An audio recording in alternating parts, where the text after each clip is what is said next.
అయితే, రెండవది త్వరలో జరగబోయే దేశంలో జరగబోయే జనగణనలో కులగణన దాని రూట్ మ్యాప్ ఏంటి, ఎలా ముందుకెళ్తే బాగుంటుందన్న అంశాలపైన ఈ సమావేశానికి విచ్చేసిన మా ఉద్యమ సోదరులు, వివిధ కుల సంఘాల నాయకులు, సహచరులందరూ కూడా చాలా అద్భుతమైన సూచనలు అందించారు. ఇప్పుడు బసవచరణ అన్నగారు, కృష్ణ గారు కూడా మాట్లాడి దీన్ని ఎట్లా ముందుకెళ్తే బాగుంటుంది, మనం ఏ రకంగా ముందుకెళ్తే రాష్ట్రంలో 42% రిజర్వేషన్ చట్టబద్ధంగా సాధిస్తాం, అలాగే దేశంలో జరగబోయే కులగణాన్ని ఏ విధంగా దాన్ని ముందు తీసుకెళ్తామన్న విషయాల్ని వారంతా కూడా మనకు సూచన చేస్తారు. మీరు చూస్తే మిత్రులారా, తెలంగాణలో మనం ఎన్నో సంవత్సరాలుగా పోరాట ఫలితంగా కామారెడ్డి డిక్లరేషన్లో కాంగ్రెస్ ప్రభుత్వం ఇచ్చిన వాగ్దానం మేరకు వాళ్ళు తప్పనిసరి పరిస్థితుల్లో ఈ రాష్ట్రంలో కులగణనని నిర్వహించడం జరిగింది. కులగణన నిర్వహించిన తర్వాత కూడా మీరు చూస్తే తప్పుల తడకగా ఎన్నో రకాల ఇబ్బందులు పెట్టి మనం ఎన్నోసార్లు వాళ్ళకి రిప్రజెంటేషన్ ఇచ్చి ఆ కులగణన అనేది జరిపించుకున్నాం.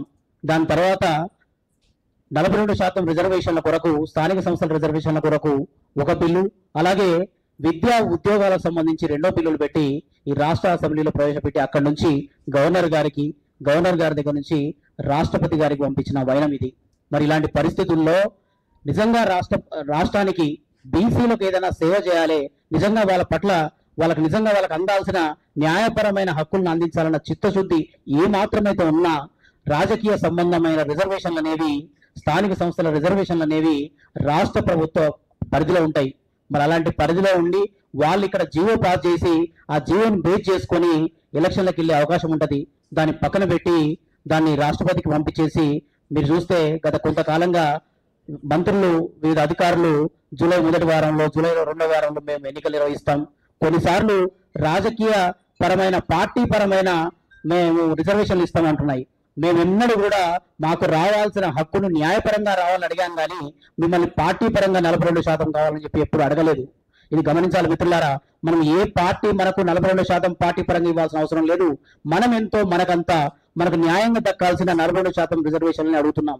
వీళ్ళు అన్ని విధాలుగా చేస్తామని చెప్పి కేంద్రం పైన నిపం నెట్టి దీన్ని ఎట్లా అయినా సరే దీన్ని పోస్ట్పోన్ చేయాలి, ఇది దక్కకుండా చేయాలన్న పరిస్థితులు ఉన్నాయి. కాబట్టి బీసీ సోదరులందరూ కూడా గమనించి అన్ని వర్గాల నుంచి మీరు ఈ ఉద్యమాన్ని గ్రామస్థాయి వరకు తీసుకెళ్లి పెద్దలందరూ సూచించినట్టుగా తెలంగాణ ప్రభుత్వం పైన ఒత్తిడి తీసుకురావాల్సిన అవసరం ఉంది.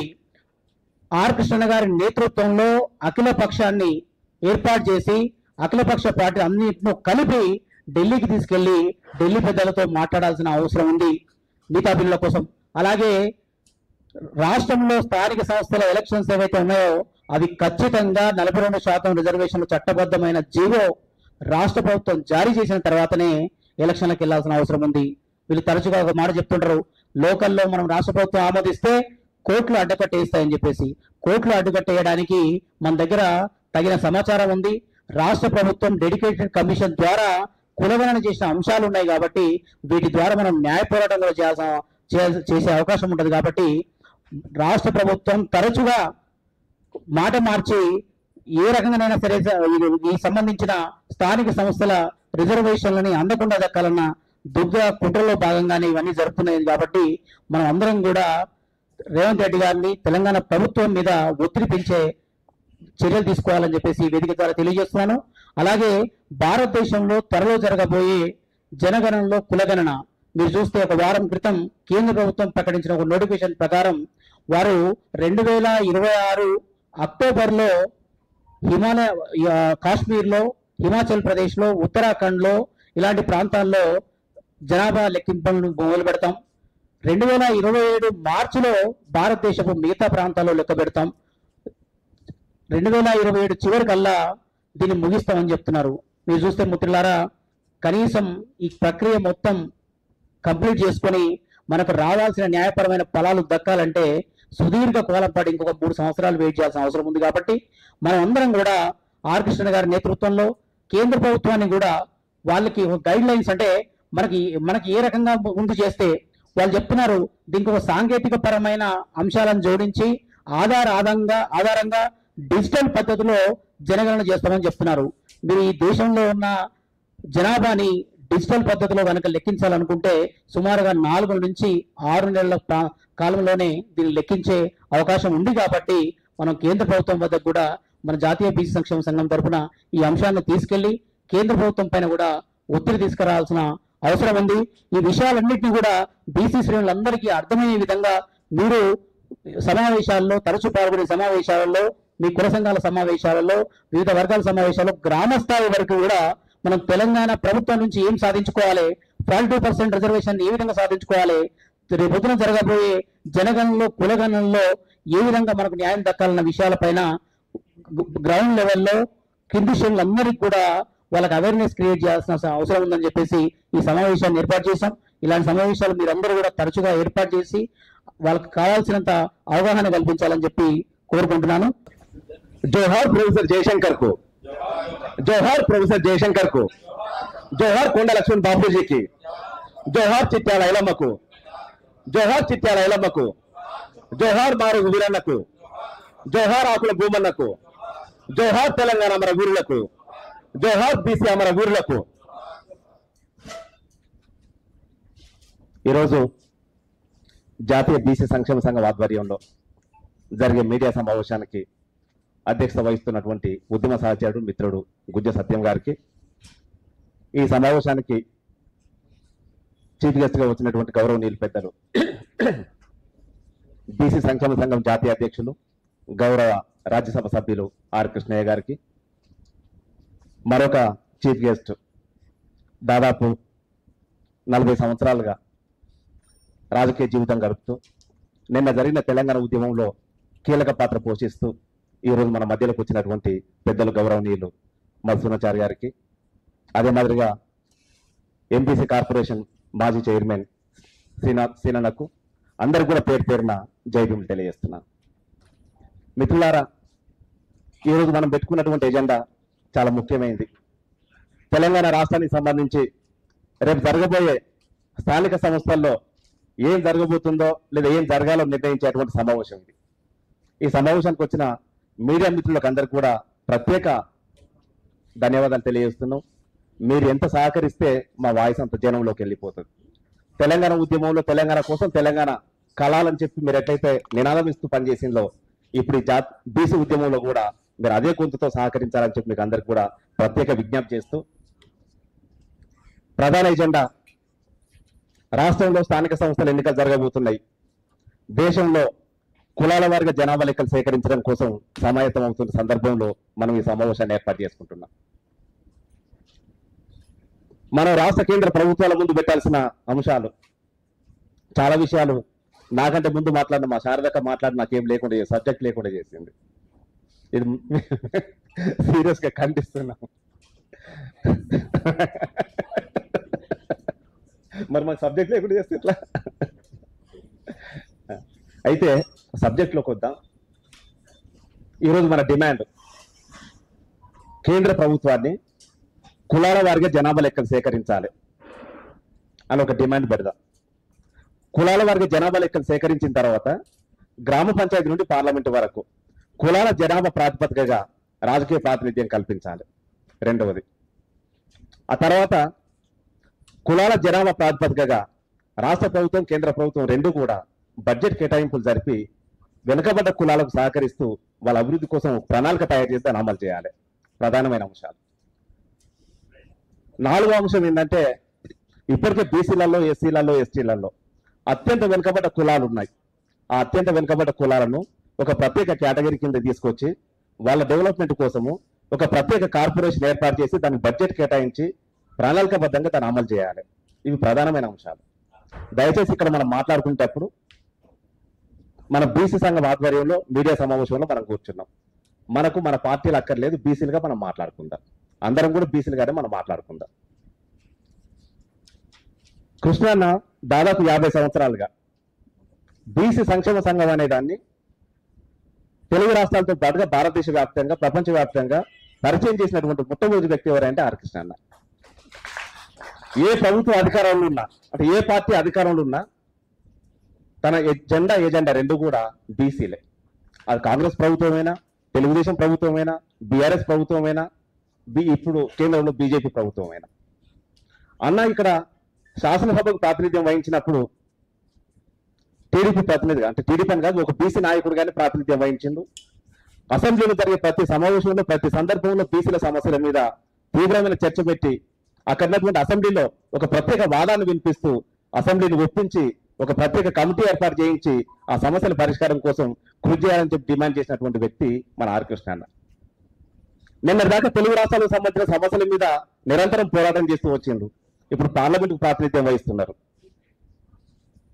నిన్న దాకా 5 కోట్ల మందికి ప్రాతినిధ్యం వహించిన ఆర్ కృష్ణ అన్న ఈరోజు 75 కోట్ల మందికి ప్రాతినిధ్యం వహించడం కోసం, 75 కోట్ల మందికి నాయకత్వం వహించడం కోసం పార్లమెంటుకు పోయింది. ఆ పార్లమెంటుకు పోయిన సందర్భంలో ఈ దేశంలో సగభాగంగా ఉన్నటువంటి 75 కోట్ల ప్రజల కోసం ఏం చేయాలనేది అక్కడ కేంద్ర ప్రభుత్వంలో ఉన్నటువంటి ప్రధానమంత్రి మోదీతో పాటు మిగతా మంత్రులందరినీ కూడా కలుస్తూ నిరంతరం సమస్యల మీద చర్చలు జరుపుతూ సమస్యల పరిష్కారం కోసం చాలా తీవ్రంగా కృషి చేస్తున్న వ్యక్తులలో ఆర్ కృష్ణ మొదటి వరుసలో ఉంటారు. మనకందరూ కూడా తెలుసు, సందర్భం ఏదైనా నిరంతరం పార్లమెంట్ సమావేశాలు జరుగుతున్నాయంటే ఖచ్చితంగా ఢిల్లీలో జంతర్ మంతర్ దగ్గర సమావేశాలు ఏర్పాటు చేసి అక్కడ మన డిమాండ్స్ ను ప్రభుత్వం దృష్టికి తీసుకుపోతూ ఆ సమస్యల పరిష్కారం కోసం దశాబ్దాలుగా పోరాటం చేస్తున్నటువంటి వ్యక్తి ఆర్ కృష్ణ అన్న. దాని కొనసాగింపుగా ఈ పోరాటాలను ఇంకా కన్సాలిడేట్ చేస్తూ తీవ్రతరం చేయాల్సిన అవసరం ఉన్నది. జనాభా లెక్కలకు సంబంధించి మిత్రులారా ఒక విషయం మనం గుర్తు చేసుకోవాలి. ప్రభుత్వాలు ప్రకటనలు చేస్తున్నాయి, 26వ సంవత్సరంలో చేస్తామని, 20 ఏళ్ళు చేస్తామని రకరకాల కారణాలు చెప్తూ కొన్ని ప్రకటనలు చేస్తున్నాయి. నిజానికి జనాభా లెక్కల సేకరణ 21లో జరగాల్సింది. 21లో జరగాల్సిన జనాభా లెక్కల సేకరణ 26 దాకా ఎందుకు పోతుంది, 27 దాకా ఎందుకు పోతుంది అనేది ఒక ప్రశ్న. దాన్ని వాయిదా వేయకుండా ముందు జనాభా లెక్కలు సేకరించిన జనాభా లెక్కల ఆధారంగా ఈ మధ్య జరిగేటువంటి ఎన్నికల్లో పాల్గొనే వాళ్ళకి అది ఉపయోగపడుతుంది. తర్వాత ఇంతకుముందు శారదక్క చెప్పినట్టుగా డీలిమిటేషన్ జరిగే సందర్భంలో, మహిళలకు ప్రత్యేక రిజర్వేషన్లు ఇస్తున్న సందర్భంలో అవి కూడా ఉపయోగపడడానికి అవకాశం ఉంటుంది. కాబట్టి ఆ జనాభా లెక్కల సేకరణను ప్రీపోన్ చేయాల్సిన అవసరం ఉన్నది. దాన్ని మనం బలంగా డిమాండ్ చేద్దాం. ఆ డిమాండ్ చేస్తున్న సందర్భంలోనే బడ్జెట్ కు సంబంధించిన విషయంలో కూడా మనకందరికి కూడా తెలుసు, మొన్న ప్రవేశపెట్టిన బడ్జెట్ లో 50,64,345 కోట్ల బడ్జెట్ ప్రవేశపెట్టిండు. దాంట్లో బీసీలకు కేటాయించిన బడ్జెట్ చాలా పరిమితంగా ఉన్నది. 2,500 కోట్ల బడ్జెట్ ఉన్నది. దయచేసి మనం అర్థం చేసుకుందాం. బీసీలుగా బీసీ వాదంతో మనం మాట్లాడదాం, పార్టీలుగా కాదు. కాబట్టి దేశంలో 75 కోట్ల జనాభా బీసీలు ఉన్నారు. ఈ 75 కోట్ల జనాభాకు సరిపోయేంత బడ్జెట్ కేటాయించాల్సిన అవసరం, ఆ బాధ్యత కేంద్ర ప్రభుత్వం మీద ఉన్నది. మనం అడుగుతున్నాం సంపద మనది, మన సంపదను మనకు ఇవ్వమని అడుగుతున్నాం, తప్పేం కాదు అది. కాబట్టి దాన్ని స్పష్టంగా మనం డిమాండ్ చేద్దాం. అదే సందర్భంలో రాష్ట్ర ప్రభుత్వం కూడా మొన్న 3 లక్షల కోట్ల బడ్జెట్ ప్రవేశపెట్టింది. వాళ్ళు బీసీల కోసం కేటాయిస్తామన్న బడ్జెట్ నిజానికి కామారెడ్డి డిక్లరేషన్ ప్రకారంగా సంవత్సరానికి 20,000 కోట్ల బడ్జెట్ ఇస్తామని చెప్పిండు. అది మొదటి సంవత్సరంలో 11 కోట్ల బడ్జెట్ ఇస్తామని చెప్పి ఇవ్వలేదు. రెండో సంవత్సరంలో మొన్న ప్రవేశపెట్టినప్పుడు 9,000 కోట్ల బడ్జెట్ ఇస్తామని చెప్పిండు. ఇది కూడా ఇస్తారా ఇవ్వరా మనకు తెలియని పరిస్థితి. అంటే ఇటు రాష్ట్ర ప్రభుత్వం అటు కేంద్ర ప్రభుత్వం రెండు కూడా బీసీలతో మైండ్ గేమ్ ఆడుకుంటూ మనలో ఒక ఓటర్లుగా లేదా రాజకీయ బానిసలుగా మార్చుకొని వాళ్ళ రాజకీయాలు కొనసాగిస్తున్న తప్ప బీసీల కోసం రాష్ట్ర ప్రభుత్వం కానీ కేంద్ర ప్రభుత్వం కానీ సీరియస్ గా లేదనేది అర్థం చేసుకోవడానికి ఈ 2 ఉదాహరణలు మనకు సరిపోతాయి. ఇప్పుడు రాష్ట్ర ప్రభుత్వాన్ని మనం డిమాండ్ చేయాల్సింది కామారెడ్డి డిక్లరేషన్ యథావిధిగా అమలు చేయాలని మనం ఎప్పటి నుంచో డిమాండ్ చేసుకుంటూ వస్తున్నాం. కానీ దానికి సంబంధించిన అంశాలన్నీ కూడా దాటిపోయినాయి. అసెంబ్లీ ఎన్నికలప్పుడు ప్రతి పార్లమెంట్ నియోజకవర్గానికి 2కి తగ్గకుండా బీసీలకు టికెట్లు ఇస్తామని చెప్పి హామీ ఇచ్చిండు, అవి ఇవ్వలేదు. బడ్జెట్ ఇస్తామని చెప్పిండు, బడ్జెట్ ఇవ్వలేదు. నామినేటెడ్ పోస్టులలో, కార్పొరేషన్ చైర్మన్ పోస్టులలో 42% తగ్గకుండా పోస్టులు ఇస్తామని చెప్పి ఇవ్వలేదు. కాంట్రాక్ట్లలో 42% ఇస్తామని చెప్పి అవి ఇవ్వలేదు. అంటే ఇటువంటి అంశాలు చాలా ఉన్నాయి. ఇప్పటికే రాష్ట్ర ప్రభుత్వానికి సంబంధించి మిత్రులారా మనం మాట్లాడుకోవాలి, తప్పనిసరిగా మాట్లాడుకోవాలి. మొత్తం ఓసీల జనాభా, మొన్న జరిగిన జనాభా లెక్కల ప్రకారంగా మొత్తం ఎఫ్సీల జనాభా ఈ రాష్ట్రంలో 24 లక్షలు ఉన్నాయి. 24 లక్షల జనాభా గెలిచినటువంటి అసెంబ్లీ సీట్లు 64 సీట్లు. ఒక్క ముదిరాజ్ కులం జనాభా 24 లక్షలు ఉన్నది. ముదిరాజ్ కులం నుంచి ఎంతమంది ఎమ్మెల్యేలు ఉన్నారు ఒక్కసారి ఆలోచిద్దాం మనం. మొత్తం ఎఫ్సీల జనాభా 24 లక్షలు, ఒక ముదిరాజ్ కులం జనాభా 24 లక్షలు. ముదిరాజ్ కులం నుంచి ఒక్క ఎమ్మెల్యే ఉన్నారు, అది నిన్న మినిస్టర్ అయినటువంటి శ్రీహరి, ఒకే ఒక్కరు.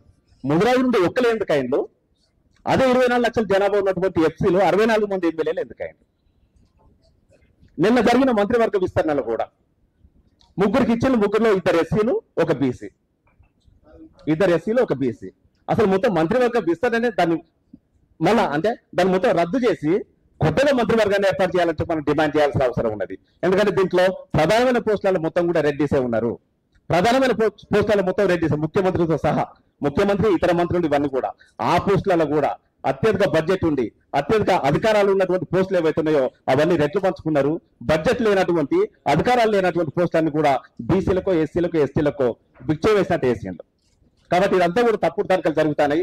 రాష్ట్ర ప్రభుత్వం బీసీల పట్ల నిర్లక్ష్యం చేస్తుంది, కేంద్ర ప్రభుత్వం కూడా నిర్లక్ష్యం చేస్తుంది. వీటన్నిటిని కూడా మనం సమీక్షించుకొని ఒక స్పష్టమైన శాస్త్రీయ దృక్పథం కలిగినటువంటి అంశాలు మనం ఎజెండాగా పెట్టి రాష్ట్ర కేంద్ర ప్రభుత్వాల ముందు పెట్టాలి. దానికోసం మనం అందరం కూడా పోరాటం చేయాలని చెప్తూ ఒక విషయం గుర్తు చేస్తా. దాదాపు 50 సంవత్సరాలుగా ఆర్ కృష్ణన్న అనేక అంశాల మీద పోరాటం చేస్తూ వస్తున్నారు. ఈ రోజు స్థానిక సంస్థల రిజర్వేషన్లు అనేది 42% రిజర్వేషన్లు అనేది రాష్ట్ర ప్రభుత్వం అసెంబ్లీలో తీర్మానం చేసింది, గవర్నర్ ఆమోదించిండు, కేంద్ర ప్రభుత్వాన్ని పంపించింది. దాని వెంటనే కేంద్ర ప్రభుత్వం కూడా ఆమోదించడానికి రాష్ట్ర ప్రభుత్వం అఖిలపక్ష సమావేశం ఏర్పాటు చేసి కృష్ణన్న నాయకత్వంలో ఇక్కడటువంటి మిగతా అన్ని పార్టీల నాయకులు తీసుకుపోయి ఢిల్లీ ప్రభుత్వంతో సంప్రదింపులు జరిపి దాన్ని వెంటనే అమలు చేసే విధంగా చర్యలు తీసుకోవాలని చెప్పి మనం అందరం డిమాండ్ చేస్తాము. ఈ డిమాండ్ సరైనది ఒకసారి చప్పట్లు కొట్టారు దయచేసి. ఆర్ కృష్ణ నాయకత్వంలో అఖిలపక్ష కమిటీ ఏర్పాటు చేసి ఢిల్లీకి తీసుకుపోయి అక్కడ చర్చలు జరిపి వెంటనే పార్లమెంట్ ఆమోదించే విధంగా చర్యలు తీసుకోవాలని చెప్పి రాష్ట్ర ప్రభుత్వాన్ని మనం డిమాండ్ చేద్దాం. దీన్ని ఆగలనా? ఓకే, ఈ డిమాండ్ తోని మనం ఈ సమావేశాన్ని ముందుకు తీసుకుపోదామని చెప్పి మీకు అందరూ కూడా విజ్ఞప్తి చేస్తూ, సమయం లేదు కాబట్టి అన్న ఆదిమంది సభాధ్యక్షులు రిక్వెస్ట్ చేస్తాను. ఓకే, ప్రధానమైన అంశం అయితే ఇది. మనం ఖచ్చితంగా భవిష్యత్తులో జరిగే సమావేశాలలో పార్టీలు పక్కన పెట్టేసి ప్రభుత్వాలు ఏదైనా సరే మన ఓట్ల ద్వారా మన సంపదతో వాళ్ళ అధికారంలోకి వచ్చింది కాబట్టి మన సంపదను మనం పంచుకోవడం కోసం మన సంపద మీద మనకు అధికారం దక్కే విధంగా రాజకీయ కార్యాచరణ రూపొందించుకొని పనిచేద్దాం. అన్ని రంగాలలో అంటే అసెంబ్లీలు కావచ్చు, లేదా ఎమ్మెల్సీ కావచ్చు, ఎంపీ కావచ్చు, స్థానిక సంస్థల నుంచి పార్లమెంట్ వరకు అన్ని స్థాయిలలో మన ప్రాతినిధ్యం మనకు దక్కే విధంగా మనం పోరాటం కొనసాగిద్దాం. చివరికి ఒకే ఒక మాట చెప్పి నేను ఊరుకుంటా, దయచేసి ఒక్క నిమిషం అన్న. భారతదేశంలో ఇప్పటి వరకు అన్ని రాష్ట్రాలలో బీసీలు ఏదో ఒక సందర్భంలో ముఖ్యమంత్రి అయిన చరిత్ర ఉన్నది. ఒక తెలుగు రాష్ట్రాలు తప్ప, ఆంధ్ర తెలంగాణ 2 రాష్ట్రాలు తప్ప అన్ని రాష్ట్రాలలో ముఖ్యమంత్రులు అయిన బీసీలు ఒక తెలంగాణ రాష్ట్రంలో, ఆంధ్ర రాష్ట్రంలో కాలేదు.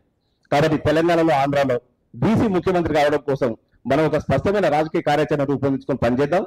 ఆ రాజకీయ కార్యక్రమాలలో మనం అందరం కూడా ఒకరితో తోడుగా నిన్న జరిగిన తెలంగాణ ఉద్యమాన్ని స్ఫూర్తిగా తీసుకొని మనం అందరం కూడా ఒక జోడు కట్టి జంటగా జమ్ములుగా మనం అందరం కలిసి ముందుకెళ్దామని మీకు అందరూ కూడా తెలియజేస్తూ, ఆ కార్యక్రమాలలో మరింత సమన్వయంతో మనం అందరం కలిసి పనిచేద్దామని మీకు అందరూ కూడా విజ్ఞప్తి చేస్తూ నాకు అవకాశం ఇచ్చిన పెద్దలకు ధన్యవాదాలు తెలియజేస్తున్నా. 2 విషయాలు ఈ యొక్క ప్రెస్ మీట్ యొక్క ముఖ్య ఉద్దేశం. డెఫినెట్ గా మనం ఒక చర్చ 1901 కావచ్చు, లేదా అంతకన్నా ముందు మౌర్యుల కాలంలో కూడా మత్స్యంచారణకు ప్రత్యేకంగా వారు వీటి మీద బాగా దృష్టి పెడతారు. మౌర్యుల కాలంలోనే జనగణన ఉంది, అది 3 BCE.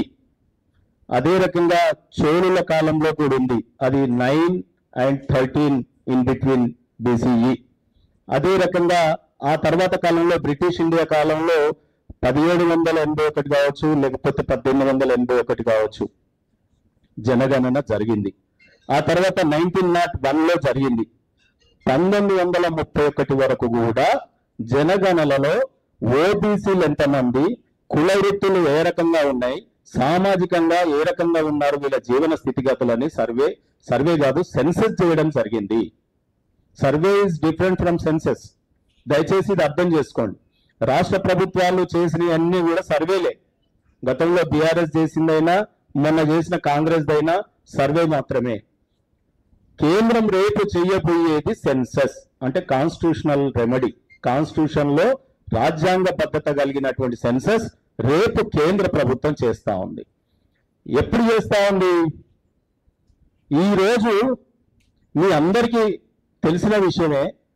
100 ఏళ్ల తర్వాత, 100 ఏళ్ళు అనొచ్చు, ఎందుకంటే 2-3 ఆల్రెడీ మనం 0.5 మీద దాటినాం కాబట్టి 1931 సర్వేనే ఈ దేశంలో అన్నిటికీ ప్రాతిపదిక తీసుకుంటే అన్ని డిపార్ట్మెంట్స్, సోషల్ వెల్ఫేర్ కానీ, రూరల్ డెవలప్మెంట్ కానీ, అర్బన్ డెవలప్మెంట్ కానీ ఏ లెక్క చూసినా 1931 తీసుకొని మనం అన్యాయానికి గురి చేస్తున్నారు.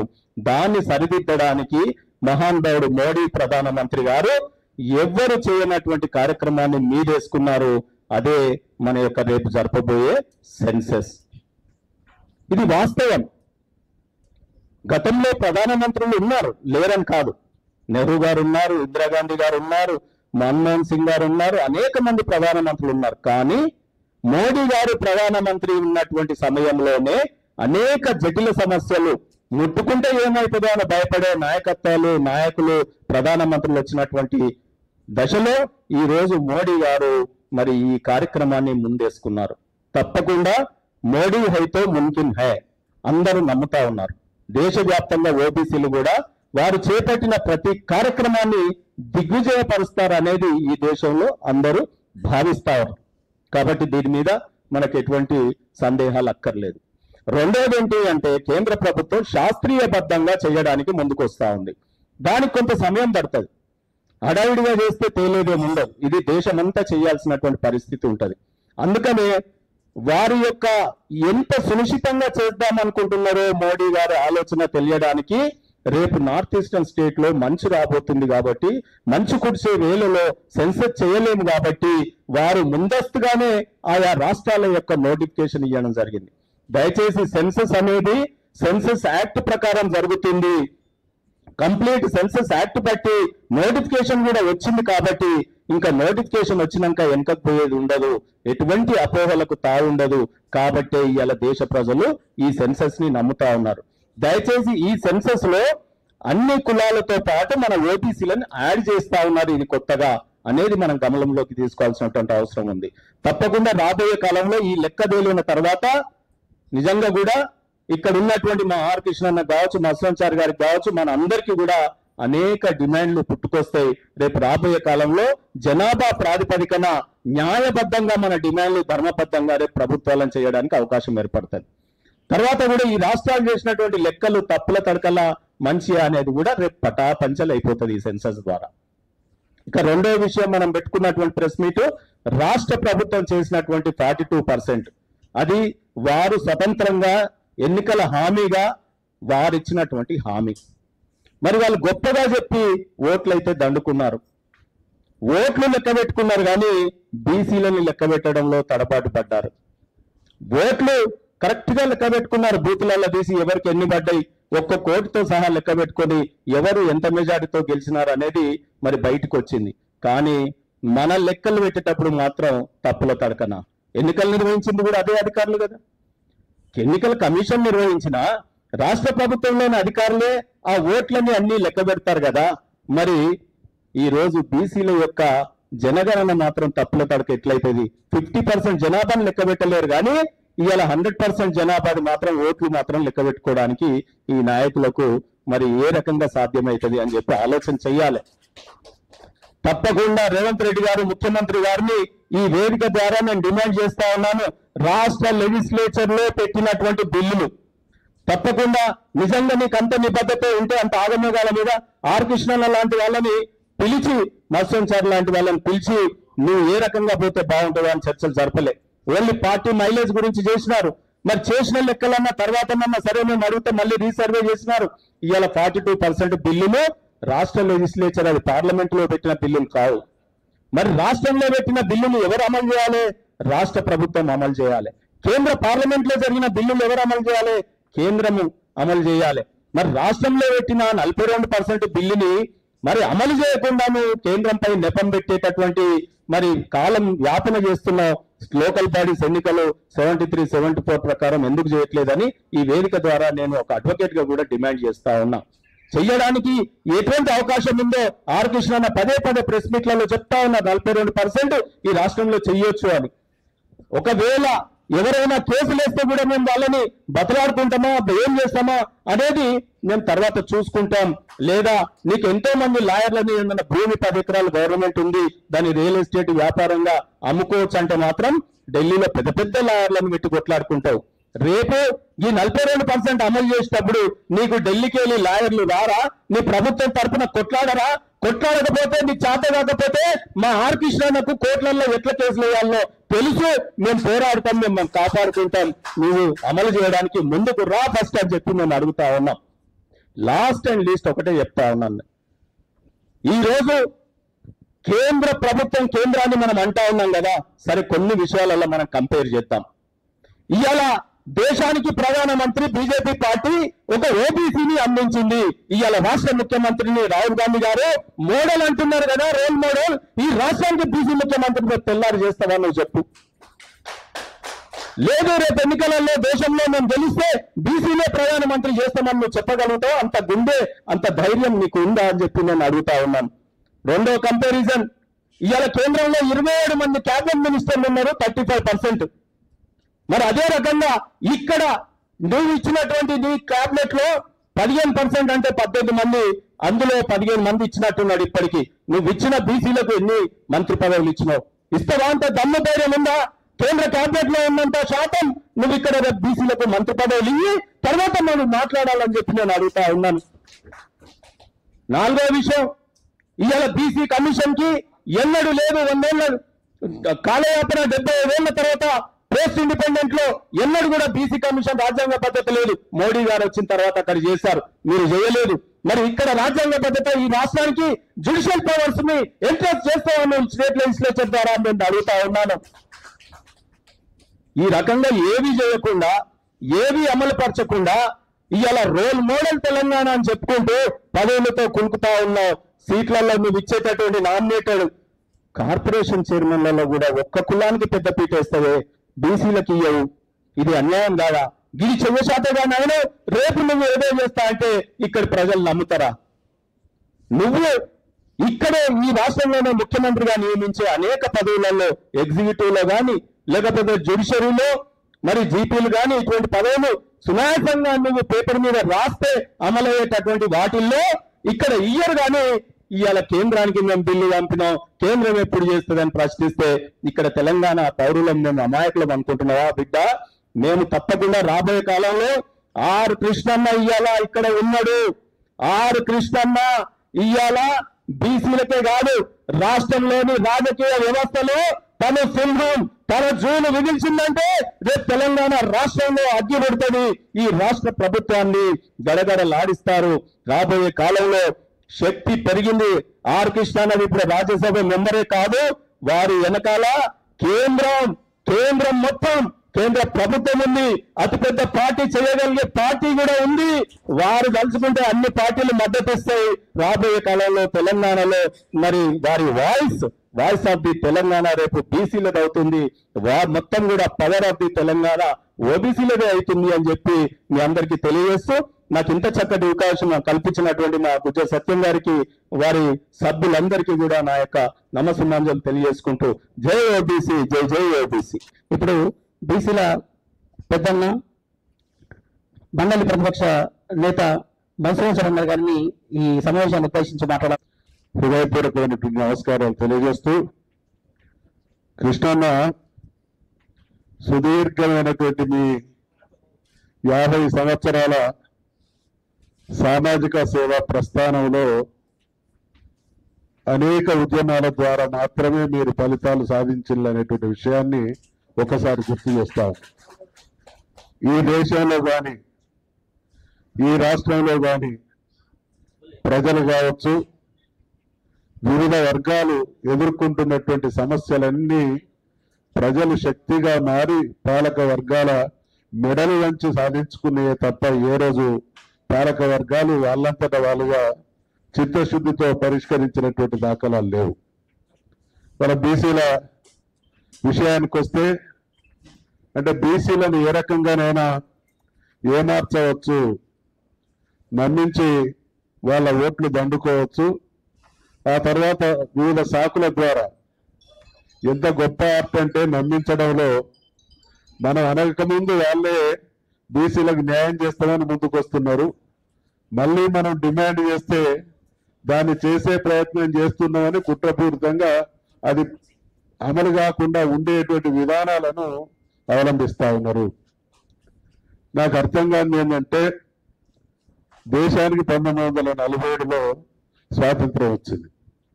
ఇందాక సోదరులు శ్రీనివాస్ గారు చెప్పినట్టు ఈ కులగణన జనగణన అనేది చరిత్రలో శతాబ్దాల క్రితమే ఈ ప్రక్రియ ప్రారంభమైంది. ఏ సమాజమైనా బాగుపడాలి, ఆ సమాజంలో ఉండేటువంటి ప్రజలందరికీ సమన్వయం జరగాలి. అందరి సమన్వయం ద్వారానే దేశం అభివృద్ధి చెందుతున్నటువంటి మౌలిక సూత్రాన్ని అర్థం చేసుకున్నటువంటి రాచరిక వ్యవస్థ కూడా ఈ విధానాలను అవలంబించింది. అయితే భారతదేశంలో స్వాతంత్రానికి పూర్వం కులగన్న ప్రక్రియ కొనసాగితే స్వాతంత్రం వచ్చిన తర్వాత కులగన్న జరగకపోవడం అని అంటే, నేను గతంలో కూడా మనవి చేసిన, మెజారిటీ బీసీలు ఉన్నటువంటి దేశంలో బీసీలను రెండవ శ్రేణి పౌరులుగానే చూసింది కాబట్టి ఈ దుర్మార్గాన్ని తీవ్రంగా ఖండించాల్సినటువంటి అవసరం ఉంది అనేటువంటి విషయాన్ని మనవి చేస్తా ఉన్నాం. దేశానికి స్వాతంత్రం వచ్చినప్పుడు 100కి 5 మంది కూడా చదువుకున్నటువంటి వాళ్ళు లేరు. ఆ తదనంతర కాలంలో ఆ రోజు దేశానికి స్వాతంత్రం వచ్చినటువంటి తొలినాళ్లలో చదువు లేదు. ఆ తదనంతర కాలంలో బడులు లేవు. ఆ తదనంతర కాలంలో చదివించేటువంటి శక్తి ఉన్నటువంటి తల్లిదండ్రులు కాదు. కానీ అనేక పరిణామాల తదనంతరం ఇవాళ బీసీ బిడ్డలు 80%, 9% మంది చదువుకున్నటువంటి సమాజంలో ఇటువంటి అసమానతలకు గురవుతున్నామని అంటే ఇది పాలక వర్గాల తప్పు కంటే మనం మన జాతిని మేల్కొనడంలో కొంత నిర్లిప్తత కొనసాగింది అనేటువంటి విషయాన్ని మనవి చేస్తా ఉన్నా. అందుకనే పాలక వర్గాల కుట్ర చాలా స్పష్టంగా కనబడతా ఉన్నది. దేశానికి స్వాతంత్రం వచ్చిన తర్వాత ఆనాడు ఉన్నటువంటి అగ్రకులాలు రాజ్యాధికారాన్ని వాళ్ళ సొంతం చేసుకున్నాయి. రాజ్యాధికారాన్ని సొంతం చేసుకున్నాం ఒక వారి అవకాశం, అదృష్టం అయితే ఆ రాజ్యాధికారాన్ని ఆసరాగా చేసుకొని సృష్టించబడినటువంటి సంపద అంతా వాళ్ళ చుట్టూ కేంద్రీకృతమైనటువంటి విధానాలను అవలంబించినాయి. ఒకవైపు రాజ్యాధికారం, రెండవ వైపు సంపద సృష్టి కేంద్రీకృతం. వేరసి మనం బీసీల వివిధ కులాలుగా విడిపోవడం కావచ్చు, నిరక్షరాస్యత కావచ్చు, దీన్ని ఆసరాగా చేసుకొని ఈ వర్గాల్లో కూడా ప్రత్యక్షంగా పరోక్షంగా అనేక కుట్రల ద్వారా వీళ్ళని ఏకం కాకుండా చేస్తూ శాశ్వతంగా రాజ్యాధికారాన్ని వాళ్ళ సొంతం చేసుకున్నటువంటి సమాజాన్ని మనం చూస్తున్నాం. కాబట్టి దీన్ని ఛేదించాలి అని అంటే ఖచ్చితంగా ముమ్మాటికి మనం విస్తృతంగా ప్రజాక్షేత్రంలోకి పోవాలి. ప్రజల్ని కదిలించడం ద్వారా మాత్రమే దేశానికి స్వాతంత్రం వచ్చినా, తెలంగాణ రాష్ట్రాన్ని సాధించుకున్న, కృష్ణయ్య గారు విద్యార్థుల బీసీల హక్కుల కోసం కొన్ని విజయాలు సాధించిన, ఇదందరూ ప్రజల చైతన్యం కదలిక ద్వారా మాత్రమే సాధ్యమైంది. కాబట్టి మన పిల్లలు మరి విద్యావంతులైనటువంటి ఈ పరిస్థితులలో జరుగుతున్నటువంటి కుట్రల్ని, అన్యాయాల్ని, అవమానాల్ని కింది స్థాయికి తీసుకుపోవడం ద్వారా మనకు దక్కాల్సినటువంటి వాటాను దక్కించుకోవాలి. 42% కాదు, మేమెంతో మాకంత అనేటువంటి నినాదమే మనకు భగవద్గీత కావాలనేటువంటి విషయాన్ని మనవి చేస్తూ, ఇందాక సోదరులు చెప్పిన 10% కూడా లేరు, 24 లక్షల జనాభా మాత్రమే ఉన్నది అని అంటే ఎవరు ఇచ్చేవాళ్ళు కావాలి, ఎవరు పుచ్చుకునే వాళ్ళు కావాలి. ఇచ్చేవాళ్ళు పుచ్చుకునే వాళ్ళ ఇల్లు, పుచ్చుకునేటువంటి వాళ్ళు ఇచ్చే వాళ్ళ ఇల్లు. మనం అందరం ఎక్కడి వాళ్ళం అక్కడ మౌన ప్రేక్షక పాత్రనే పోషిస్తా ఉన్నాం. ఈ దేశంలో కానీ ఈ రాష్ట్రంలో కానీ దేశానికి స్వాతంత్రం వచ్చిన తర్వాత మౌలికంగా అర్థం చేసుకుంటే దేశంలో రాజ్యాధికారాన్ని అనుభవిస్తున్నటువంటి కులాలను చూస్తున్నాం, రాజ్యాధికారంలో కనబడుతున్నటువంటి కులాలను చూస్తున్నాం, రాజ్యాధికారం యొక్క రుచి తెలియనటువంటి కులాలను చూస్తా ఉన్నాం.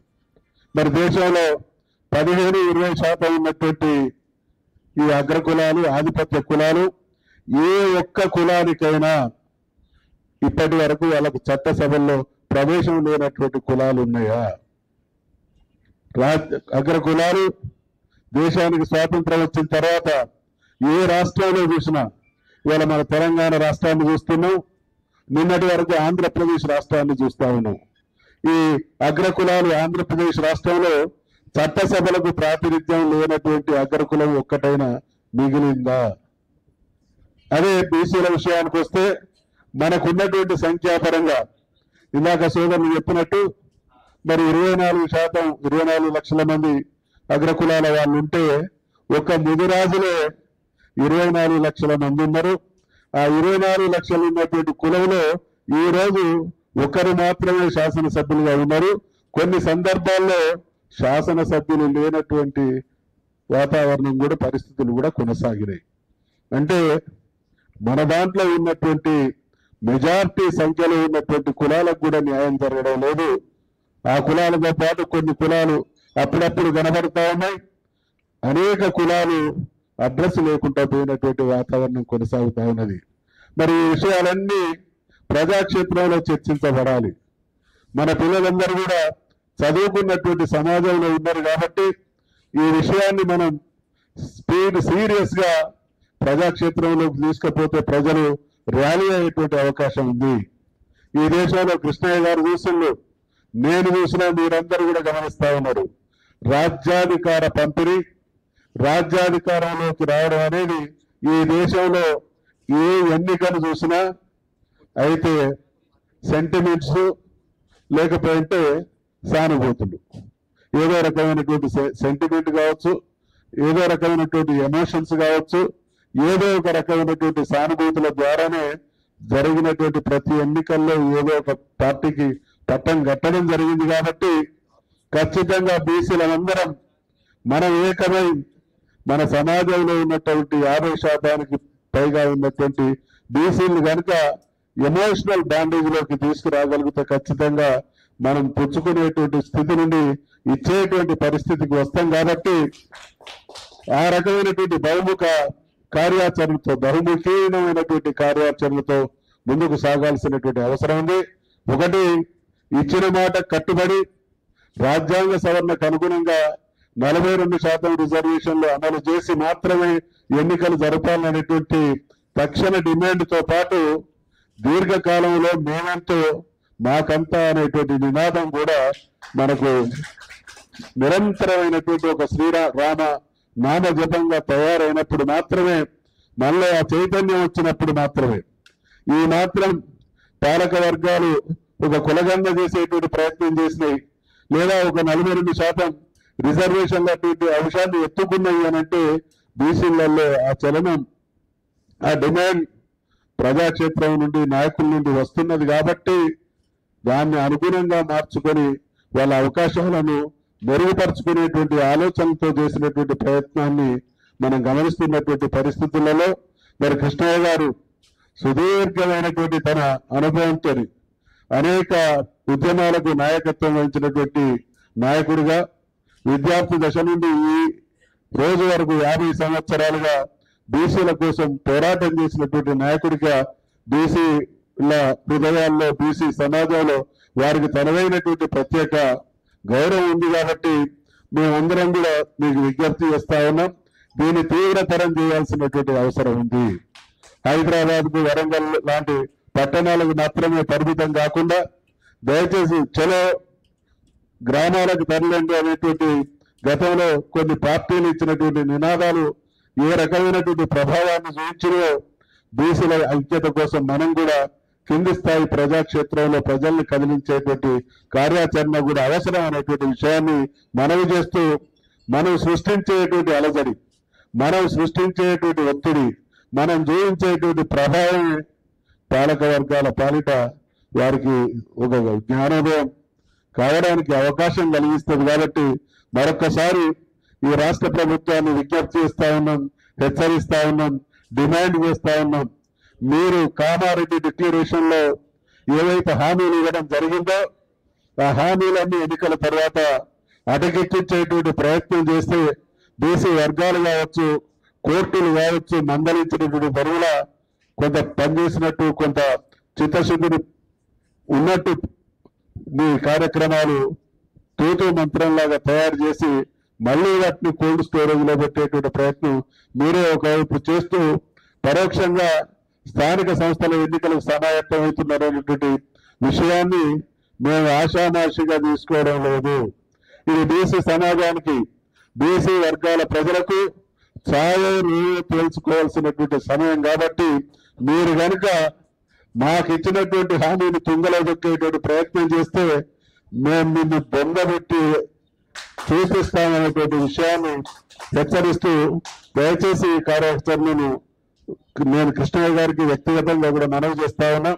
వారితో ఉన్నటువంటి చనువుతో ఢిల్లీ స్థాయి నుండి గల్లీ స్థాయి వరకు ఏకకాలంలో అన్ని ప్రాంతాల వారు అన్ని స్థాయిల వారు స్పందించేటువంటి వాతావరణాన్ని ఎమ్మెల్యేగా ఎమ్మెల్సీగా పనిచేసినటువంటి నాయకుడిని కాబట్టి కింది స్థాయిలో సర్పంచులు అనేక రకాలైనటువంటి బాధలతో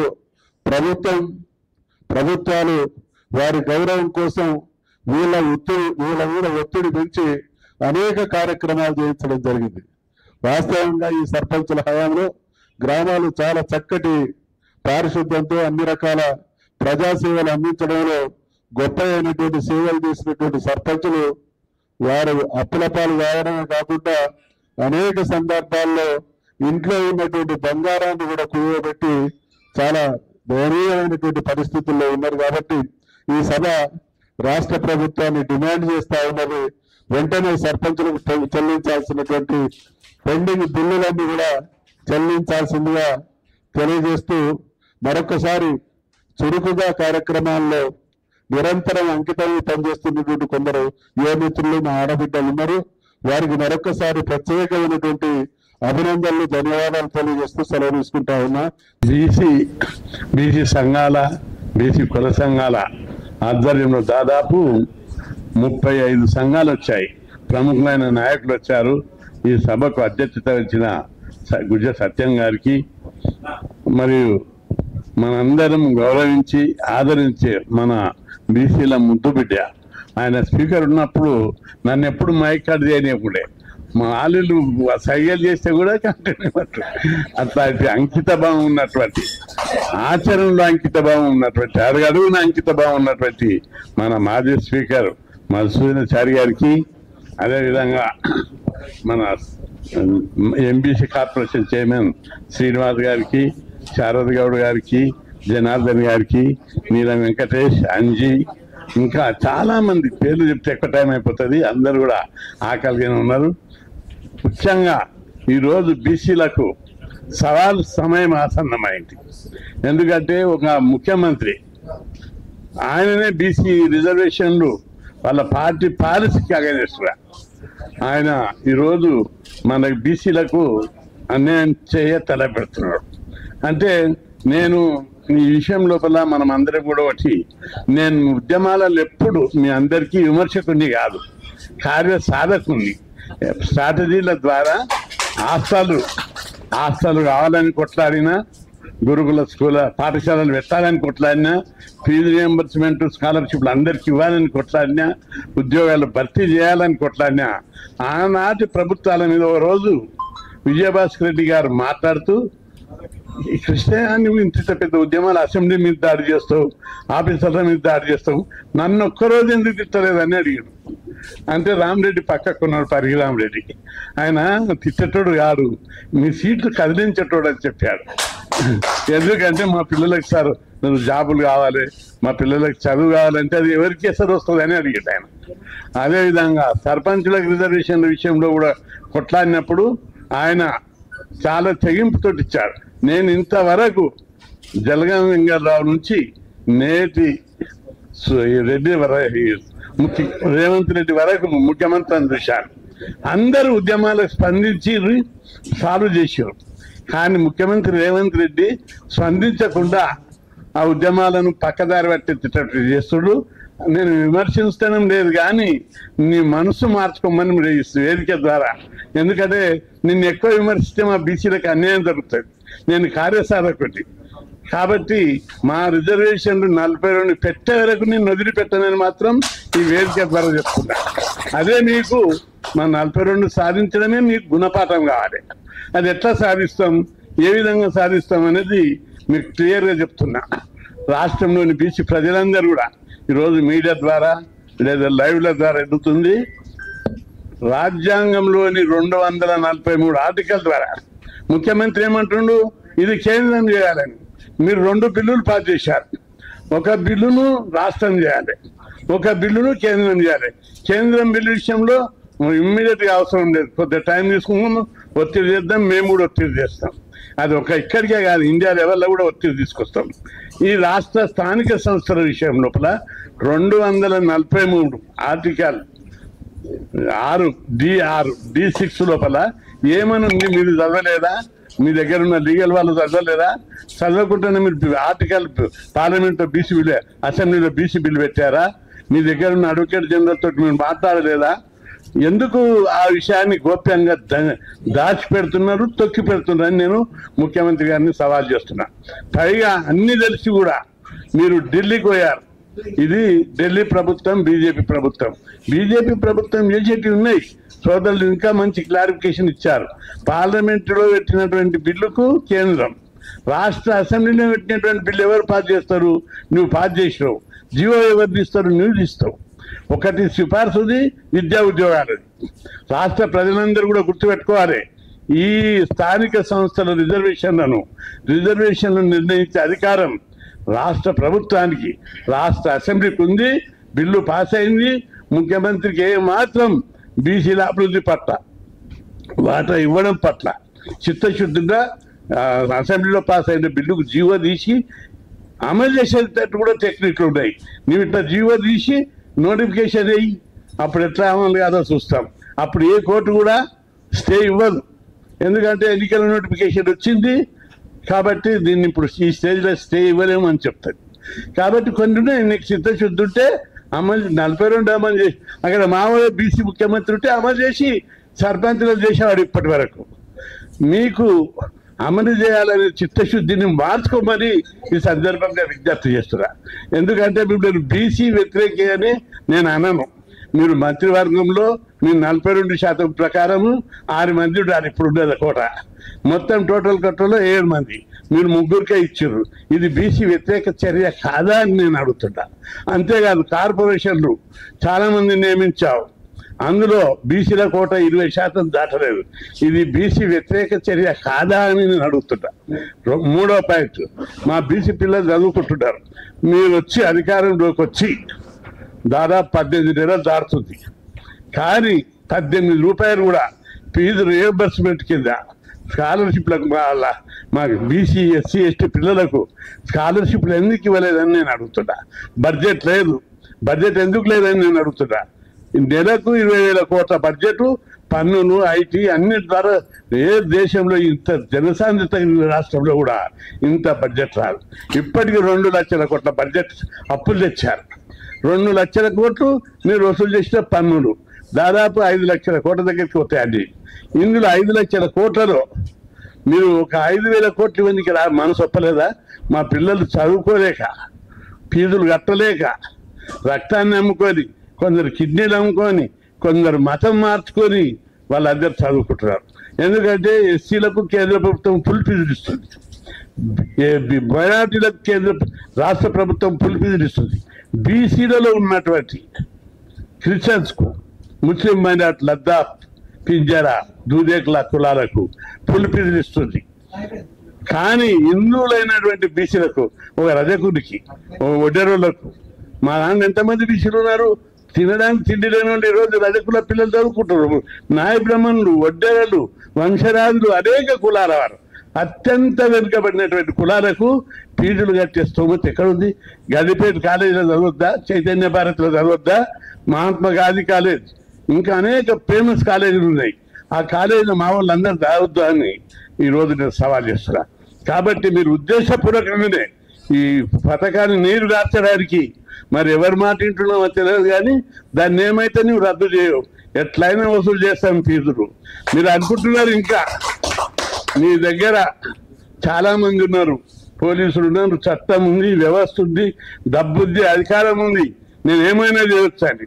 ఇప్పటికీ అనేక మంది ముఖ్యమంత్రులు మారారు.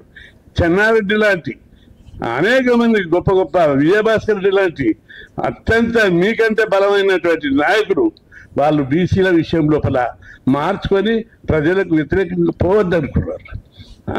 కేసీఆర్ ఆయన పీరియడ్ లోపల కూడా ఆయన అగ్గట్లు వాడైనా మేము అసెంబ్లీలో మాట్లాడితే ఫీజు రియంబర్స్మెంట్ బడ్జెట్ ఇచ్చాడు. అదేవిధంగా గురుకులాలు మైనార్టీకి, ఎస్సీ ఎస్టీకి ఇచ్చాడు. దానికి స్పెషల్ ఫండ్ ఉంటుంది. బీసీలకు ఇవ్వలేకపోయాడు. అప్పుడు ఎంబడే నేను అసెంబ్లీలో కొట్టా, మేము ధర్నాలు చేసినాం. మేము 119 అంటే ఆయన 2 సార్లు 119 119 దాదాపు 240 గురుకుల పాఠశాలలు, 30 డిగ్రీ కాలేజీలు ఇచ్చాడు. అనేక మంది ముఖ్యమంత్రులు వాళ్ళందరూ దిగొచ్చి, ఉద్దండుడైనటువంటి ముఖ్యమంత్రుడు, ప్రజా బలం ఉన్నటువంటి ముఖ్యమంత్రుడే దిగొచ్చి వాళ్ళు బీసీల డిమాండ్, ఇది బీసీల కోసం అడుగుతున్నారు. కృష్ణయ్య తన కోసం అడుగుతలేడు, తన కొడుకుకు పదవులు అడుగుతలేడు, తన భార్యకు ప్రమోషన్ అడుగుతలేడు, బీసీల కోసం అడుగుతున్నాడు. కాబట్టి చేయాలని స్పందించి పాజిటివ్గా తీసుకొని చేశారు. నీకు మేము అడుగుతున్నాం, నీ బీసీ వ్యతిరేక చర్యలని నేను చెప్పాను, కానీ మీరు మాత్రం మా బీసీలకు 42% పెట్టకపోతే రాష్ట్రం రణరంగమే మారుతుందని చెప్పే తెలుస్తున్నారు. మేము బీసీల కోసం తెగించి పోరాడుతున్నాం అనేక సార్లు. మా ఉద్యమం ఎట్లా, నేను ఇప్పుడంటే ఏజ్ ఎక్కువైంది, చిన్న ఏజ్ సుఖపడే ఏజ్లో 22 ఏళ్ళ వయసులో 2000 మందిని తీసుకొని అసెంబ్లీని తుక్కు వెలగొట్టి హాస్టల్ పెట్టాలనుకుంటాను. ఈరోజు దేశంలో లేదు, ఎక్కడ లేని హాస్టళ్ళు 6000 హాస్టల్ ఉన్నాయంటే ప్రేమతో ఎవరు పెట్టలేరు. మేము కొట్లాడితే పెట్టాము. 74లో కలెక్టరేట్ మీద దాడి చేశాము. అప్పుడు హైదరాబాద్ రంగారెడ్డి కలిసి ఉండే 200 మంది తీసుకొని ఆ కలెక్టరేట్ మీద దాడి చేసి తుక్కు వెలగొట్టాం. మీరు రికార్డ్స్ చూసండి ఎవరి పాత్ర. ఆఖరికి నా రికార్డు చూసి నన్ను కేసు నుంచి కూడా తొలగించారు, కానీ డిమాండ్ అన్ని సాల్వ్ అయింది. అదేవిధంగా 1982లో గురుకులాలు పెట్టాలని తెలుగు సంక్షేమ భవన్ను, కాళ్ళను, బస్సులను అంటే వీటిని నేను ధ్వంసం చేయాలని చెప్పలేదు. అట్లాంటి మిలిటెంట్ ఉద్యమాలు చేసిన చరిత్ర బీసీలకు ఉంది. ఈ కృష్ణయ్య కాదు, బీసీల ఉద్యమం. తెలుగు సంక్షేమ భవన్ ముట్టడించిన రోజు ప్రభుత్వం విజయభాస్కర్ రెడ్డి వెంటనే దిగొచ్చి 46 గురుకుల పాఠశాలను మొట్టమొదట మంజూరు చేశారు. ఎందుకు చేయొద్దనే అట్లా ప్రతి ఒక్కరు స్పందించారు ఉద్యమాలకు. మీరు స్పందించకుండా డైవర్ట్ చేస్తున్నారు. డైవర్ట్ పాలిటిషియన్, డైవర్ట్ విషన్ ముఖ్యమంత్రిగా పేరు తెచ్చుకుంటారు. అది మంచిది కాదు. చరిత్రలో మీరు గురుకుల ఇంటిగ్రేటెడ్ పాఠశాలలు అని చెప్పారు. ఇంటిగ్రేటెడ్ పాఠశాలల కాన్సెప్ట్ మంచిదే, కానీ గురుకులాలు రద్దు చేయకుండా పెట్టమని నేను అడుగుతున్నా. ఎందుకు రద్దు చేస్తున్నావు? వాటిని ఎస్సీ, ఎస్టీ, బీసీ, మైనార్టీ 4 గురుకులాలను ఒకట పెట్టి ఇంటిగ్రేటెడ్ అంటే 119 చేస్తాం. మా బీసీ గురుకులాలు 330 ఉన్నాయి, ఎస్సీలు 246 ఉన్నాయి. నువ్వు 119 పెడితే మిగతా స్కూల్ ఏం చేయాలి? 119ని ఇంటిగ్రేటెడ్ చేస్తావు, మెర్జ్ చేస్తావు. మిగతా స్కూల్ ఏం కావాలి? ఇందులో అర్థం ఏమిటిదో ఇంతవరకు ఎవరైనా గ్రహించిందా? చాలా మంచి స్కూళ్ళు అంటున్నాడు ఆయన. ఈ స్కూల్ పెట్టడం ఉన్న ఉద్దేశం ఏంటిదో ఇంకా చాలా డీప్ ఉంది. దాని మీద చర్చ చేస్తలేడు. నేను అధికారంలో ఉన్నా, నేను మాట్లాడేది మీడియాలో వస్తుంది, టీవీలో వస్తుంది, అధికారులు ఉంటారు. ఈ కులాలకు ఏమైనా చేయవచ్చు అనుకుంటున్నారు. అది సాధ్యం కాదంటున్నారు. మీరు గెలిచింది బల్పు కాదు, మీరు గెలిచిరు వాపు. కేసీఆర్ లాంటి సమర్థుడు, ఉద్దండుడైన నాయకుడిని, ప్రజారంజకుడు, ప్రజా బలం ఉన్నటువంటి నాయకుడిని ఓడించి గెలిచిందంటే మీ బలం కాదు. ఈ రాష్ట్రంలో ఉన్న బీసీల బలం, ఈ రాష్ట్రంలో ఉన్న నిరుద్యోగుల బలం. నిరుద్యోగులు, బీసీలు కొద్దిగా అసంతృప్తి ఉంది. కాబట్టి ఎప్పుడే కానీ ఏ నాయకుడు మా వర్గాలకు వ్యతిరేకం ఉండదంటే చెప్పాలి ఒక్కసారి గుణపాఠమని. అక్కడ వాళ్ళని ఓడించాలని నేను గెలిపించారు తప్ప మీ మీద ప్రేమతో కాదు. అందుకే వాపుని బలపనుకోవద్దు. బీసీలకు మేమేమడుగుతున్నాం, మా కులాలకు 42% ముఖ్యమంత్రులు మీరే, మంత్రులు మీరే, చైర్మన్లు మీరే, ఎంపీలు మీరే, ఎమ్మెల్యేలు మీరే. మా వాళ్ళు సర్పంచులు కూడా కావద్దా? వార్డు మెంబర్లు కూడా కావద్దా? కౌన్సిలర్లు కూడా కావద్దా? ఇదేనా ఈ దేశంలో న్యాయం అని నేను అడుగుతున్నా. అందుకే బీసీలందరికీ కూడా నేను విజ్ఞప్తి చేస్తున్నా. సమయం ఆసన్నమైంది. ఈ బీసీ వాదం బలంగా పెరిగింది. అందరి పోరాట ఫలితంగా బీసీల గురించి గట్టిగా పోరాడుతుంటే ఒక్కొక్కరికి కట్ చేయడానికి చూస్తున్నారు. తీన్మార్ మళ్ళా గట్టిగా పోరాడాడు, 42% కావాలని. మరి ఆయన కట్ చేసి సస్పెండ్ చేశారు. అనేక మంది నాయకులు, బీసీ నాయకులు అందరి కమిట్మెంట్ ఉన్నటువంటి వారు, సంఘాలు పెట్టి వేరే ఉన్నా వాళ్ళందరికీ కూడా నా దగ్గర పనిచేసే వాళ్ళు ఎవరైనా సరే అంకిత భావం ఉన్నటువంటి నాయకులు.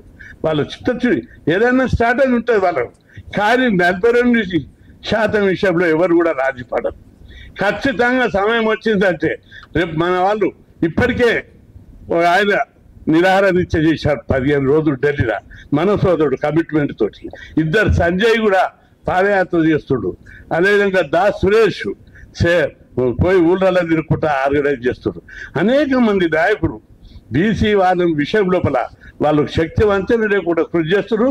అందరు టైం వచ్చిందంటే ఒకటే అవుతామని చెప్పి మీ అందరికి గుర్తు చేస్తున్నా. దీక్షలు చేస్తారు, అగ్యం అందిస్తాం. 42% విషయంలో కూడా అందరు అప్రమత్తంగా ఉండవలసిన అవసరం ఉంది. ఒకవైపు ప్రభుత్వం, ఒకవైపు ప్రజలు. ప్రభుత్వంలో ఎంతమంది బీసీ కాంగ్రెస్ ఉన్న బీసీ నాయకులు అందరూ నాకు ఫోన్ చేసి అంటున్నారు, అన్న మా ఊడు ఎత్తట్లేదు, ఏదో కథలు చెప్తున్నాడు, జర గట్టిగా చేయని చెప్పి ఫోన్లు చేసి మాట్లాడుతున్నారు. ఎవరైనా కలిస్తే పెళ్లిళ్ళలో కలిసినా ఎక్కడ కలిసినా కూడా వాళ్ళు చెప్తున్నారు, అన్న మా ఊడు చేసేటట్లేడు, 42 ఏదో సాగురు. ఢిల్లీలో దండం పెట్టినప్పుడే అనుకున్నాం ఇదేదో డైవర్ట్ చేస్తున్నాడు బావుడు అని. అందుకే ఆయనకు బలం ఏంటిదంటే అధికారం ఉంది, డబ్బు ఉంది, నోరు ఉంది, డైవర్ట్ చేస్తా అనుకుంటూ 2 కోట్ల బీసీల నోరు ముగించే దమ్ము ఈ దేవునికి కూడా సరిపోదు. కాబట్టి మార్చుకో. 42 ఎట్లా చేయాలని నీకు చిత్తశుద్ధి ఉంటే అఖిలపక్ష మీటింగ్ పెట్టు, లేదా బీసీ సంఘాల మీటింగ్ పెట్టు.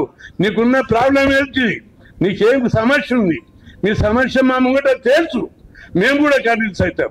నీకు లీగల్ సమస్య ఉంటుంటే దాన్ని కూడా ఫేస్ చేద్దాం. నీకు రాజ్యాంగం ముంగట పెట్టుకొని చూపెడతాం, దాని ప్రకారం చేయి. జీవది రేపు ఎవడన్నా కోర్టుకు పోతే మా వాళ్ళందరూ పోయి కాళ్ళు మొక్కుతారు, విత్డ్రా చేస్తాం. లేదు కాలేదు, కోర్టులో స్టే వచ్చింది, కొట్లాడతాం. మంచి మంచి అడ్వకేట్లను కొట్టి కొట్లాడతాం. అప్పుడు దేశం లోపల మండల కమిషన్ ఎప్పుడు ఏమైంది, పెద్ద ఎత్తున రిజర్వేషన్ల మీద స్టే ఇచ్చింది. మనం ఏం చేశాం, రాష్ట్రం ఎక్కడ బంధువులు కలగలేదు, మనం ఉమ్మడి రాష్ట్రంలో బంధు జరిపాం. దాని ప్రభావం కోర్టుల మీద పడ్డది. అదేవిధంగా 2007 విద్యా సంస్థలు రిజర్వేషన్లు పెడితే సుప్రీంకోర్టు స్టే ఇచ్చింది. తెలంగాణ అప్పుడు ఉమ్మడి రాష్ట్రం పెద్ద ఎత్తున రాష్ట్ర బంధులు ఇస్తే అన్ని పార్టీలు కూడా మనకు మద్దతు ఇచ్చాయి. ఆ బంధు ప్రభావంతో సుప్రీంకోర్టే భయపడి లేదా స్పందించి, ఇంకా జర గౌరవంగా చెప్తాం, సుప్రీంకోర్టు మీద స్పందించి స్టే ఎత్తేసింది, రిజర్వేషన్లు అమలైనాయి. ఇప్పుడు కూడా తాడోపేడ తెలుసుకుని మేము సిద్ధంగా ఉన్నాం. సుప్రీంకోర్ట ఇకే కోట మా వాద మాకు ఇవ్వమని అడిగితే ఎవరెందుకు ఆపుతారు. ఈరోజు సుప్రీంకోర్టులో కేసు గెలిచే అవకాశం ఉంది. అసెంబ్లీలో చట్టం చేశారు, జనాభా లెక్కలు ఉన్నాయి కాబట్టి సుప్రీంకోర్టులో కేసు గెలిచే అవకాశం ఉంది. ఓడిపోయే పరిస్థితి లేదు, ఎందుకంటే జనాభా లెక్కలు లేవనే కేసులు కొట్టిస్తారు. ఈరోజు జనాభా లెక్కలు ఉన్నాయి మీ దగ్గర, ఈ జనాభా లెక్కలు పెట్టు. మీరు చెప్పిన డెడికేటెడ్ కమిషన్ ఇచ్చే రిపోర్ట్ ప్రకారమే వచ్చాం, ఇంకేం కావాలని చెప్పి అడగచ్చు. కానీ ఇక్కడ మనం చేయవలసిందల్లా ఎప్పటికప్పుడు ప్రభుత్వం ఇంటెలిజెన్స్ రిపోర్ట్ తీసుకుంటుంది. జిల్లాల వారీగా అన్ని కులాల సభలు పెట్టి, బీసీ సంఘాల సభలు పెట్టి మన వాళ్ళందరినీ సమాయత్తం చేయవలసిన అవసరం ఉంది. వాళ్ళు చూస్తున్నారు ఎప్పుడు వెళ్దాం సడన్ గా. కాబట్టి మన వాళ్ళందరూ అప్రమత్తంగా ఉండాలి. ఈ సమయం మించిపోతే ఇంత మంచి వాదం ఈరోజు అన్ని పార్టీలు బీసీ వాదం నెత్తిమీద ఎత్తుకున్నాయి, అన్ని సంఘాలు కూడా నెత్తిమీద ఎత్తుకున్నాయి. అందరూ కూడా నాయకులు కలిసి రావడానికి సిద్ధంగా ఉన్నారు. కొంతమంది ప్రభుత్వం యొక్క ఒత్తిడికి మాట్లాడకుండా ఉద్యమాలకు సిద్ధంగా ఉన్నారు. చాలా మంది చెప్తున్నారు, అన్న 42 మీద అందరికీ ఏకాభిప్రాయం ఉంది, ఈ 42 అయినాక విద్యా ఉద్యోగాల విషయంలో ఢిల్లీ మీద పోదాం, అప్పుడు అందరం కలిసి పోరాడదాం అన్నాం. అప్పుడు మేము కూడా వస్తాం. ఇది జాతీయ సమస్య, జనాభా లెక్కలు తీస్తే ఇప్పుడు ప్రధానమంత్రి గారు జనాభా లెక్కలకు ఒప్పుకున్నాడు. మేము పోయి అంశాలు అక్కడ తెలుసు కదా పరిస్థితి, రిప్రజెంటేషన్ ఇచ్చిన పేపర్లో కూడా మీరు చూశారు. చెప్పాం మనం జనాభా లెక్కలు చేయడం వల్ల నష్టం లేదు, ఇది తీస్తే మంచి. అంటే నువ్వు కేసు వేసినావు కదా అన్నారు. అవును వేసాడు, బీసీ నాయకుడిగా సుప్రీంకోర్టులో ఎప్పుడు విడ్డా చేసుకుంటావు, తొందరలో విడ్డా చేసుకుంటూ పోతున్నావు అన్నాడు. ఆ రోజు మాట్లాడిన రోజు సరే సార్ మీరు విడ్డా చేసుకుంటాడు చేయండి అన్నారు. 15 రోజులు 20 రోజులకి ఆ రోజు చేశారు వాళ్ళు. అదేవిధంగా బీజేపీ పార్టీ తప్పనిసరి బీసీలకు అనుకూలంగా దిగొస్తుందని నేను అనుకుంటున్నా. ఎందుకంటే మేము మాట్లాడినప్పుడు ప్రధానమంత్రి కేంద్రంలో ప్రత్యేక మంత్రిత్వ శాఖ, జాతీయ బీసీ కమిషన్కు రాజ్యాంగబద్ధమైన హోదా, కేంద్ర ప్రభుత్వ ఉద్యోగాలలో ఏబీసీ వర్గీకరణ 3 డిమాండ్ ఒప్పుకున్నాడు, 3 డిమాండ్లు సాల్వ్ అయిపోయినాయి. ఇంకొక డిపార్ట్మెంట్ పెట్టేది ఉంది మంత్రిత్వ శాఖ. ఇప్పుడు కులాల లెక్కలు అయిపోయింది తెలుసు అందరికీ. కులాల లెక్కలు వచ్చినాక బీసీలు చట్టసభల రిజర్వేషన్లు అడుగుతారు, విద్యా ఉద్యోగాల రిజర్వేషన్లు పెంచమని అడుగుతారు. కాబట్టి ఇవన్నిటికీ సిద్ధపడే కులాల లెక్కలు తీసాం. కాబట్టి అంతేకాదు ప్రధానమంత్రి గారు అడుగున ఆయన కమిట్మెంట్ నాకు దగ్గర నుండి చూస్తున్నా 33% రిజర్వేషన్లు మంత్రివర్గం 27 మందిని ఇచ్చారు. తప్పనిసరి వడ్డించేవాడు మనవాడు, ఈ పదులు లేకుండా రేపైనా మన వాట మనకు వస్తుంది. కులాల వారి లెక్కలు వచ్చి నుంచి బీసీల జాతకాలే మారిపోతాయని చెప్పి సందర్భంగా గుర్తు చేస్తూ దశల వారిగా అంచెలంచెలుగా అవుతుంది. అక్కడ కూడా ఎక్కడ కూడా పోరాటం చేయడానికి ఎట్టకోతలేము, అడగడానికి ఎట్టకోతలేము. పార్టీలో కూడా నన్ను అడిగారు, ఇక్కడ ఓ పద్ధతి ఉంటుంది నీవు ఇట్లా అడుగుతున్నామని. నన్ను తీసుకున్నప్పుడే వాళ్ళు ప్రిపేర్ అయ్యి తీసుకున్నారు. నేను ఎట్లయినా బీసీల గురించి అడుగుతాను, బీసీల గురించే అడుగుతాడు ఈయనని వాళ్ళకి తెలుసు. కాబట్టి దానికి వాళ్ళు వ్యతిరేకం కాదు. ఒక మంచి నాయకుడిని తీసుకుంటున్నాం, ఈయన ఎట్లయినా వాళ్ళ పచ్చాన కొట్లాడతాడని చెప్పి వాళ్ళకి తెలుసు. తప్పనిసరి కొట్లాడడం నా అదృష్టం. ఈ నోరు లేని మూగజీవుల దరిద్రం, దోపిడీ, పీడన, వివక్షత కింద తరతరాలను నలిగిపోతున్న ఈ కులాలకు పోరాడడం నాకు దొరికిన అదృష్టం. జీవితాంతం ఈ కులాల గురించి పోట్లాడతారని చెప్పి మనోళ్ళకి అందరు కూడా చెప్తున్నా. మీరు ఇక్కడ మీ అందరు ముఖ్యమైన నాయకులు వచ్చారు. మీ ముఖ్యమైన నాయకులు అందరూ జిల్లాలలో సమావేశం చేసి సోషల్ మీడియా ద్వారా భావజాల వ్యాప్తి, ఈ బీసీ వాదాన్ని మీ పద్ధతుల ద్వారా విస్తరింపజేసి బలమైన ఉద్యమానికి పునాది చేయాలి. ఈ సమయం మించిపోతే మళ్ళా మనం వెనక్కి పోతాం. ఈ ఓటమి బీసీలదవుతుంది. ముఖ్యమంత్రికి 2 సవాళ్ళు వేస్తున్నా. మీరు అఖిలపక్ష సమావేశం ఏర్పడింది, బీసీ కుల సంఘాల సమావేశం ఏర్పడింది, డిస్కస్ చేయి. నీకున్న ప్రాబ్లం ఏంటిది ఇక్కడ జీవో తీయడానికి మేము చెప్తాం, నువ్వు చెప్పు. నీ తరపున అడ్వకేట్ జనరల్ను, మాజీ జడ్జిలను కూడా తీసుకురా, మేము మాట్లాడతాం. నీకున్న ప్రాబ్లం ఏంటిది, అది నా ప్రాబ్లం చెప్తే మేము దానికి పరిష్కారం చెప్తాం. కాబట్టి మాకు అన్యాయం చేయొద్దు. బీసీల యొక్క చిన్న చిన్న పదవుల కాడ కూడా నీవు అడ్డు తగలొద్దు. మంత్రివర్గంలో అన్యాయం అయింది. ఇప్పుడు మీ లెక్క ప్రకారం 42, ఇప్పుడు 15 మంది మంత్రులు అయ్యారు. ఎంతమంది ఉన్నారు? 42 అంటే 6 మంది ఉండాలి. ఎంతమంది ఉన్నారు? 3 ఉన్నారు. కార్పొరేషన్ చైర్మన్లో 20% లేరు. అంతేకాదు ఇంకొక విషయం కూడా గుర్తుపెట్టుకోవాలి. హైదరాబాద్ సరౌండింగ్లో పోలీస్ డిపార్ట్మెంట్లో, రెవెన్యూ డిపార్ట్మెంట్ ఒక్క బీసీ ఉన్నాడా చూడండి. లేదు ముఖ్యమైన పోస్టింగ్ లోపల దగ్గర ఈ భూముల ధరల ఏరియాలలో ఒక్కదానికి కూడా బీసీలు లేరు. కాబట్టి మాకు అన్యాయం జరుగుతుందంటే సవాల్ వచ్చే చెప్తా. ఇది మార్చుకోవాలి ఈ వైఖరి. మార్చుకోకపోతే ఉప్పెనవుతుంది. ఇది తుఫాను కాదు, ఉప్పెనవుతుంది. కాబట్టి ప్రజలను తక్కువ చేయవద్దని చెప్పి తప్పనిసరి 42 పెంచే వరకు కూడా ఈ వాదం ఇట్టే కొనసాగుతుంది. మీరందరు మీ పద్ధతుల ద్వారా మన శ్రేణులకు అందరికి చెప్పి ఈ ఉద్యమాన్ని విస్తరింపజేయడానికి కృషి చేయాలి. లేకపోతే మాత్రం ఈ ప్రమాదం పెంచకపోతే బీసీలందరూ ఓడిపోయినట్టు, బీసీలకు దెబ్బ పడుతుంది. కాబట్టి ప్రతి ఒక్కరు కూడా శ్రద్ధ తీసుకోవాలి. అన్ని రాజకీయ పార్టీలకు కూడా నేను విజ్ఞప్తి చేస్తున్నా, మీ విధానాన్ని ప్రకటించండి. మీరు బీసీ రిజర్వేషన్లు పెంచడంలో మౌనం వద్దు. మిత్రపక్షాలను ఉండండి, ఎట్లనైనా ఉండండి. ప్రజల కోసం మీరు పోరాడుతున్నారు, పేదల కోసం మీరు పోరాడుతున్నారు. తప్పనిసరిగా అన్ని పార్టీలు తమ విధాన ప్రకటన జారీ చేయాలి. బీసీ రిజర్వేషన్లకు మద్దతుగా కదిలి రావాలి. ఆయా పార్టీలు ఉన్న బీసీ శ్రేణులు, బీసీ నాయకులు ఆ పార్టీల మీద ఒత్తిడి తెచ్చి తప్పనిసరి ఈ హిస్టారికల్ సమయం తప్పనిసరి 42% పెంచడానికి ఒత్తిడి తీసుకురావాలని కోరుకుంటూ సెలవు తీసుకుంటాను.